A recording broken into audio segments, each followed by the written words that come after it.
Thank you for joining us today at Brothers of the Word, because, brother, you need the Word. And today, actually, a lot of people have been waiting on the second half of when I talked about the greatest or the ultimate biohack. And a biohack was when we attended last month the Biohacking Conference. And this is a conference of really a lot of heavy-duty, cutting-edge scientific stuff that had all kind of devices and all kind of medications and all kind of doctors and all of this latest science on how to hack the body and how to take health and mental sharpness to a whole new level. And we stayed at this conference for 3 days, myself, my son Josie's, and Pastor Salters. We stayed there for 3 days listening to all of these scientists just tell us about all of the latest development of how to take your mind, your body, and your spirit to the next level. And I preached a few weeks ago the message simply called the ultimate biohack. And it was this one technique that they said that made more difference than virtually all of that equipment, all of that fancy stuff that just changed the world. You have to go and listen to the sermon, you hear it. And I said I was going to tell you about another one, but it's been so much stuff in between that I'm just getting a chance to tell you about that now. And first of all, I want to tell you about this message. To get the true benefit of this message, you're going to have to listen to it at least 3 times. You'll have to listen to it at least 3 times. It's a lot of stuff. I'm going to go over it real quick. So you'll have to go back and you'll have to listen to it 3 times. But as we heard this, all 3 of us sat there and said, oh my goodness, there was no scripture used in this, but it's like Jesus himself said it. All of this stuff lines right up with everything Jesus taught. So I'm going to talk to you today from the subject of the prayer hack. And this will be sermon. You can go to brothersoftheword.com and you can listen to the sermon, watch it absolutely free of charge, or send it to a friend, because you're going to need to hear this at least 3 times. It's sermon number 5933, 5933. Why you said niner? A lot of times people hear me say niner. From when I used to fly a plane. And sometimes you don't understand why people say stuff. You say 9 in normal conversation, but if you're flying a plane, if you're in the military, you say niner, because 9 and 5 sounds just alike if they're static present. And you say, that don't, yes it does. If you have a bad connection, 9 and 5, you can't tell the difference between the two. So anyone you hear who flies a plane or in the military, they'll never say 9, they'll say niner. So it's sermon number 5933. We were here in this conference, and the speaker began talking, and he said, first of all, I realize, we've got social distancing going on, but I want you to just touch the back of the person next to you. And all of us had tests, so we were all negative of the virus. We all knew. He said, I want you to touch the back of the person next to you. So they had these round tables, and there were 3,000 people in the room, and everybody put their hand on the back of the person. And he said, now I want you to bend over, and I want you to smell the person that you're touching. So I said, my goodness, that was unusual. So that's what everybody just bent over, and they just smelled the person that they were touching. And he said, now I want you to think about what you smell. He said, because most of the people in here, you all smell real good. And he said, when I normally ask this question of the audience, what did they smell? They'll say, oh, they smell perfume, and they smell cologne, and they smell lavender, and they smell shampoo, and they smell all these nice smells. He said, but do you realize 100 years ago, all of y'all would have stunk? Because 100 years ago, most people only took a bath every 3 or 4 weeks because they didn't have running water on the inside. So, that phrase of where you got don't throw the baby out with the bath water, that came because folk would take a bath so seldom, the water would be just all muddy. And sometimes the baby, you couldn't even see the baby because we didn't bathe very much back then. But now, virtually everyone in the U.S. will take a shower at least every 2 days. So we take baths and we take showers. And he said, look, everybody smell good. And we will take a shower virtually daily. But very few people in America cleanse their mind every day. We cleanse our bodies, but we don't go through a regimen that cleanses our minds. And we'll go through day by day by day, and all of this stink and all of this filthiness and all of this bad stuff gets in our mind. We don't take the time to wash and to cleanse our mind. And he says meditation and prayer is what you use to cleanse your mind. Now, meditation and prayer for all, it's different for different people. Religious people will use the word prayer. Non-secular religious people will use the word meditation, but they're very similar. It's your communication with God, bringing peace within yourself. Different people, just like different folk pray differently. You know, some people pray and they hacking and moving and all kinds. Other folk just sitting there just as quiet. Prayer is different.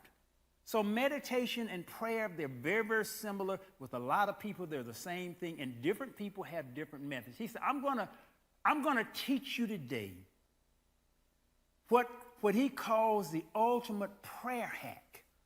And he said they've done studies on this of when they've taken monks, you know, those who are in the monastery, and all they do is pray and sing all day. They take vows of silence. They take vows of celibacy. They spend all this time in prayer, and they're all holy and do all this holy stuff. He said, and what we found is you can increase your in tune with God and your peace 8 times faster with these 6 techniques than the monks who spend all that time and all that holiness and all that consecration.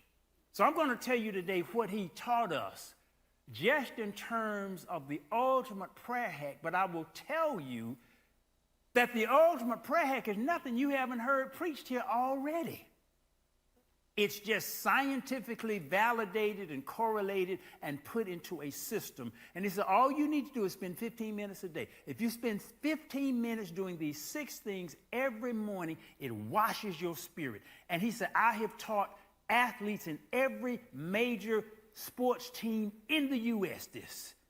And they win. And because their minds are clean, they perform better. How many of you all want to just perform better?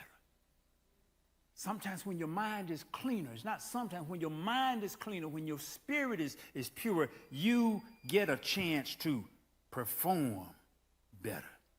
First of all, there are 6 needs that humans basically have. And these 6 needs, the need of feeling of being loved and loving others. That's the first need. You need to love and you need to feel love. It ain't just about giving love. You need to feel love. You need to feel that somebody loves me. And you need to love. So love is the number 1 need. Number 2, gratitude. Number 3, happiness. Number 4, peace. Number 5, a vision for your future. And number 6, self-determination. And finally, a feeling of being supported. Now, the first, actually, happiness and peace are really one. The first 3 deal with the present, what is going on right now. The last 3 deal with the future. And those 6 needs, they're represented by 6 actions. And it's these 6 actions that you focus on and do while you are praying. And I started incorporating it into my prayer, particularly my morning prayer. And I feel just better. I feel cleansed. I have a focus. I have a structure of how I pray. Just like Jesus gave you, he gave you a sample prayer. Our Father, which art in heaven. You start by acknowledging God and in your daily bread, which is your sustenance, your work. Then you forgive others. All that. So Jesus gave you a pattern that's very similar to this. This is just a little bit more detailed. And with those 6 needs that we have, there are these 6 traits or things that you go through and focus on during your prayer that will take your praying to a whole new level. And you just spend 2.5 minutes on each one of them, and then in 15 minutes you're finished. How many of us got 15 minutes a day for God? I mean, and that may sound like a short period of time, but most folks don't spend 15 minutes a day in prayer. They just don't spend 15 minutes. Sometimes we don't even know how to pray, don't want to know what to do. So this will give some people just a rough template of what to focus on and what to do. Now, the first one is what he called compassion. Compassion. It deals with that need of being loved and loving others. And when you have compassion, it changes you and it moves you from judgment to caring. It moves you from isolation to inclusion, and you start seeing other folk differently when you have compassion. And basically the way he said you do it is when you start your prayer, you first of all put in your mind somebody that you really, really love. If you don't even have somebody, something that you really, really, some of y'all just love your dog more than anybody. You just do. Them dogs just be, because dog is just, some folk got a dog, some folk got a cat, some folk got some birds, some folk got a snake. Whatever you got, some folk just love their car. Whatever it is, now that's not the best thing, but what he said, take whatever you love and imagine whatever you love, put that in your mind. It needs to be ideally a person. Put that person in your mind. And then imagine the color that you associate with love. Some people may have the color red, like the heart. Some may have yellow or orange or green or blue or whatever color it is. So I want you to imagine that color. And like Jesus said, let your light shine. Imagine that color as a light. And it begins to light up this person. And as you think how much you love this person, if you don't have anybody you love, you need to work on that. If you don't have anybody you love, and that's why a lot of people are really, really kind of messed up. They don't have anybody they love. And when you have somebody you love, it just makes a difference. Whether it's a child or an adult, you need to have somebody you love. And that's why it is good if you feel lonely or alone. That's why all of the psychological experts say, get you a pet. That pet works. Get you a pet. I have a cat. That cat loves me to death. It really does. That cat, in my prayer, the cat, because I'm sitting in my chair, the cat comes over and lays on my feet and keeps my feet warm. So she warm, because my feet warm the cat, and the cat warm me. Now, some of y'all say, I'm scared of a cat. The cat fine. You get what worked for you. Now, for some of you all, it may be your baby, and you're laying up with your baby. Whatever it is, you get what works for you. But think about that thing that you love and the light that surrounds it. And you take these first 2.5 minutes thinking about the person or the thing that you love and the light that you have chosen as your color representation of love. And you let that envelop the room where you are. You just see this light just envelop the room. And then it moves beyond your room to your neighborhood. Covers the whole neighborhood. You know some folk in your neighborhood need love? Y'all know that? Some folk in your neighborhood need love, and when you pray and when you send this love for, it makes a difference. They'll be able to feel it. Then you let the light leave your neighborhood and you let it go and go over the whole city. And then it moves beyond the city, and you imagine your state on the map, and it goes over the whole state, and your state is glowing the color of your love. And then it goes beyond the state, and it goes over the whole nation.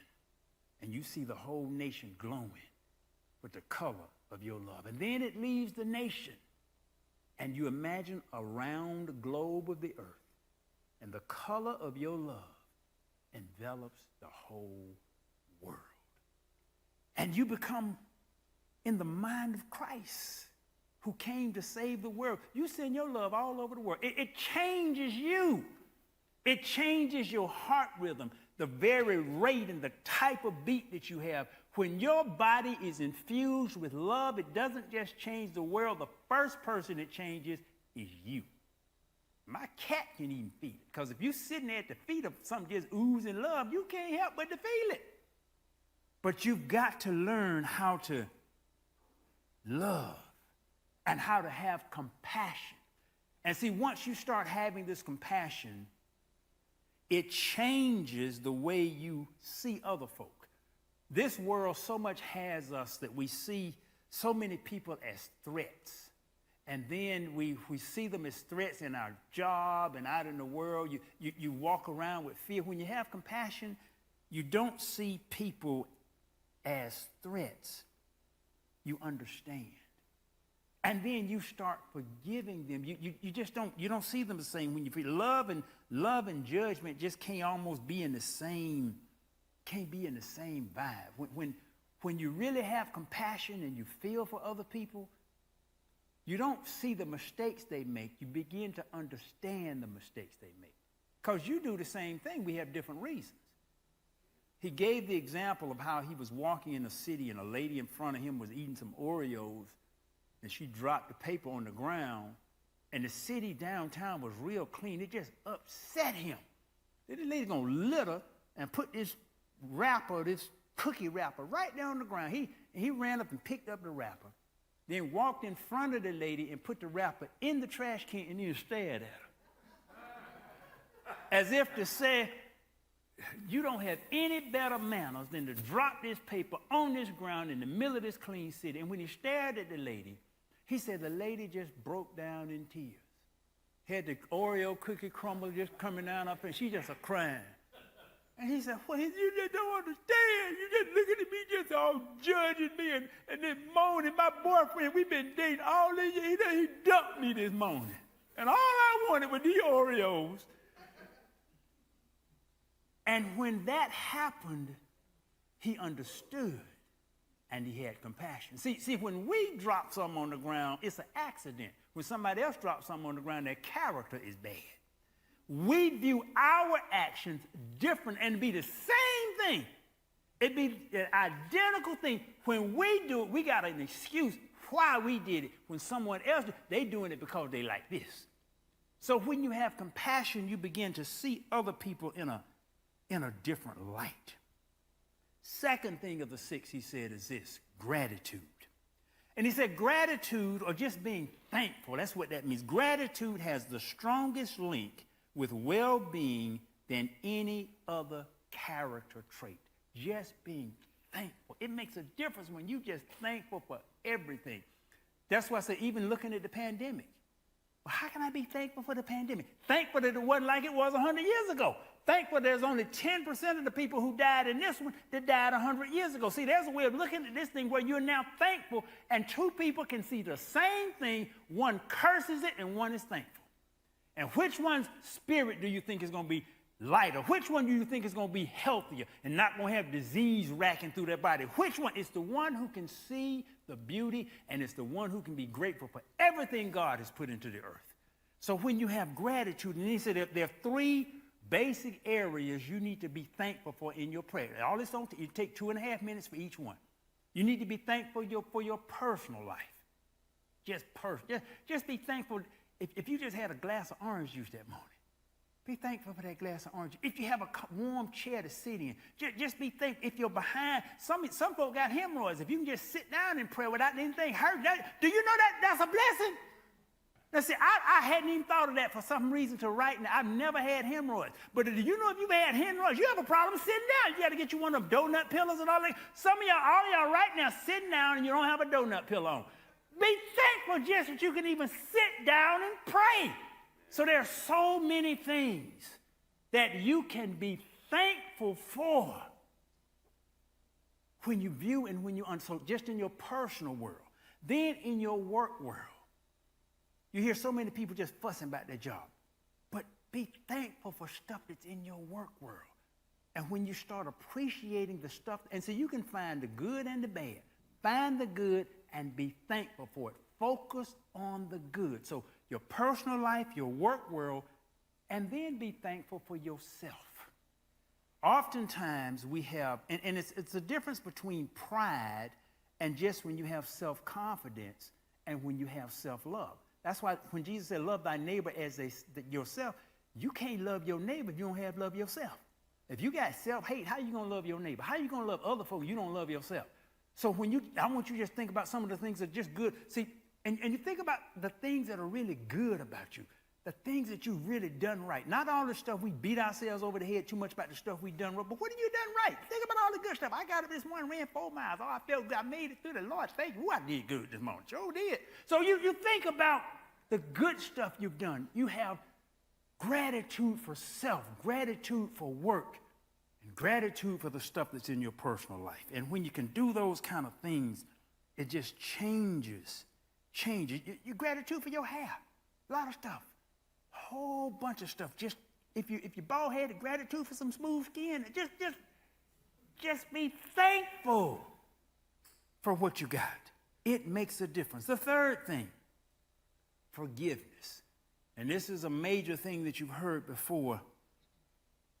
And forgiveness has such a power that is so scientifically validated and documented. It's not just in the Lord's Prayer that I talked about last. It's just powerful. I had a situation yesterday where I had to forgive with a refrigerator. I said, Pastor, how in the world can you forgive a refrigerator? Well, we bought this refrigerator a few years ago. Actually, it's been about 3 years ago. High-end refrigerator. And I went over to my brother's house, Bernard. He invited, house he used to live in, he just got through remodeling. He said, I want you to come see this house. So I went over there a couple of days ago, walked into the house, and there he had upstairs this gray slate marble pool table. He said, you remember that? I said, I sure do. He says, the pool table I gave you all for your wedding gift. He said, this pool table is 35 years old. I just had the felt replaced, and the folks said they don't make them like this anymore. Solid slate under the bottom. Anyway, super nice pool table. He was showing me around the house, got to the kitchen, and there's this refrigerator. And this refrigerator got this glass on the side. It's a double door, and when you tap the glass 2 times, the light comes on and the glass clears up. And you can see everything else on the inside of the refrigerator. I said, whoa, and then you open the door. It's got a door here where you put all your liquids right there. You open it up in the big refrigerator. I said, this is the nicest refrigerator I have ever seen. And we had just ordered a refrigerator because our refrigerator burned out. This is the refrigerator that's still pretty new. We bought this refrigerator when it was still under warranty. The thing blew out, and we found out the company knew the refrigerator had a problem. They knew it had a problem. They wouldn't have fixed it. They just gave us all kind of runaround. The repairman that they sent out just didn't have to do it. It was just, so we're not going to ever buy another refrigerator from this company ever again. We're not going to buy anything else from this company. They just did us wrong. Well, when I saw his refrigerator, it's the same brand as that refrigerator we got that's not working. And see, we'd ordered a new refrigerator, but you all know right now because of the supply chain issues, you can't get a refrigerator. It takes 2 or 3 months to get it. So we had another month for our refrigerator. So we got no refrigerator. So I'm looking at this thing. I said, this is the refrigerator I want. So I said, look, let's cancel the refrigerator we didn't order and order this one. What brand is that? It's the same brand. Oh, we don't want to. No. I said, look, we had to just forgive that company. I had to forgive a refrigerator company. I said, I'm not going to carry this bad experience of this refrigerator the rest of my life and never buy anything. I got to let this stuff go. I had to forgive that refrigerator. So we got a refrigerator on the way right now that's the same brand as the refrigerator we got now that they did us wrong with that's not working. You got to let some of this stuff go. And and sometimes you got to realize God will just put a trial in your life just to teach you. Because the reason I bought the refrigerator in the first place, I looked through Consumer Report, it was a top-rated refrigerator. So it wasn't, we just had a bad apple in a bad circumstance, and who knows, the very person who answered our call that day and handled our stuff, maybe they were going through something. And because they were going through something, they just didn't handle us with the hoop because they were going through something. And it may not have, it had nothing to do with us. It may have been they just been going through something, or it may have been God orchestrating. I'm going to teach you, don't even hold anything negative with a refrigerator company. So I had to forgive and I had to let that go. And this is the exercise that he gives you on forgiveness. Choose someone who did something to you or something unpleasant that's very, very small. Very, very small. You in a restaurant, you order some your water with no ice, and they brought you water with ice. Small. Choose something that's small, because he said forgiveness is a muscle. And you got to start small, forgiving things small. And as you begin to forgive small things, your ability to forgive medium-sized things will come. And then your ability to give big things will come. And as you do this every morning where you forgive and you cleanse your soul of all of this unforgiveness, eventually it becomes automatic. You don't even store the stuff in your soul. So you begin small and you begin to build your forgiveness muscle. And he said, once you get your forgiveness muscle built, you become what he calls unmesswittable.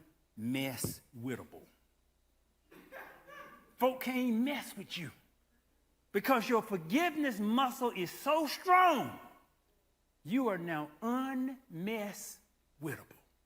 And no matter what they do, they just can't mess with you. The next thing is future dreaming. Hope is the belief that your future will be better than your present. And as you are praying, you do what's called future dreaming. You see your future and you realize that your future is going to be better than your present. You remember I told you when I was riding my motorcycle years ago and I'm deep in some other state and I hear God speak, you're near at the halfway point of your life and your second half is going to be better and more fulfilled than your first half. That's future dreaming. So as God spoke to me, what's coming is better than what is right now. Because if you think what's coming is worse, that ain't no good future. That's not hope, that's dread. So you have to get in your mind future dreaming that which is coming in the future is going to be better than that which is here in the present. And that's where I think that right now I'm planning on going. You all know that I walked for this past July and part of August. My son and I, we walked the El Camino in Spain, that 500-mile walk. Well, next July, because I'm taking off every July, next July, I'm driving Route 66. I'll be 66 years old. I'm driving Route. I'm looking forward to that thing so much. Ooh, I'm just looking, because first of all, I wasn't looking forward to that 500-mile walk. I'll be honest about that. But I am so looking forward to that drive, and I just got future dreaming about me just driving. It's a little over 3,000-mile drive one way. And James and I, we were at a business retreat a couple of weeks ago, and I was sitting there. I got to talking with this other businessman, and we just got to, and I told him I'm going to drive Route 66 next year. And he said, I've always wanted to do that. And I told him, well, why don't you? And he thought about it. Mm-hmm. And while I'm sitting there, I hear God speak, offer to let him use your Miata to drive it. And I told him, I said, it's going to sound kind of strange, but I just hear God say to offer to use my Miata to drive Route 60. It's convertible, it's in great shape, drive. And I didn't realize it until later why God told me that. I'm going to drive out there, and he's going to fly out and drive back. So it'll take me 31 days to drive all that distance out there, and I'm going to drive out to L.A., I'm going to drive down Highway 1, just enjoy myself, and then give him the keys and let him drive back. But I'm looking forward to that. It's 6 months away and 8 months away. I'm just looking forward to it. What are you looking forward to? You need to have some goal, something in the future with future dreaming that you are looking forward to. It makes a real big difference. The next thing he said is this. Imagine your perfect day. Imagine your perfect day. And imagine that day, because you need to do your prayer first thing in the morning. Imagine that day with incredible segments of perfect day. If you're going to have a cup of coffee for breakfast, imagine that cup of coffee being just a perfect cup of coffee. It's like my mother when she eats. Now, I don't quite eat what she is, but my mama, she loved that bacon, and she will imagine her with that bacon and eggs and grits, and she will imagine her stuff going to be just delicious, and it's just going to be perfect. If you got to go to lunch that day, imagine you're going to have the best lunch in the world. And see, when you have imagined this stuff, even if something goes different than what you thought or wanted, you'll be able to still see because you have imagined, and you'll be surprised what you put in your mind, how strongly that thing has a tendency to manifest. If you imagine when I see my baby today, woo, she gonna be looking good. If you imagine that, even if her hair all up and roller, she got on this gown, all this, no matter what, when it's what you see, she will look so phenomenal to you because you have already set it in your mind that she's gonna be phenomenal. So this is the way you imagine your perfect day that's going to be super. And finally, number 6, you imagine being blessed. He put it like this. He says, I imagine me doing a fist bump with God. I imagine me doing a fist bump with God. That God is going to bless me, that he will protect me, that he will empower me, that God will surround me. And I imagine myself doing a fist bump with God.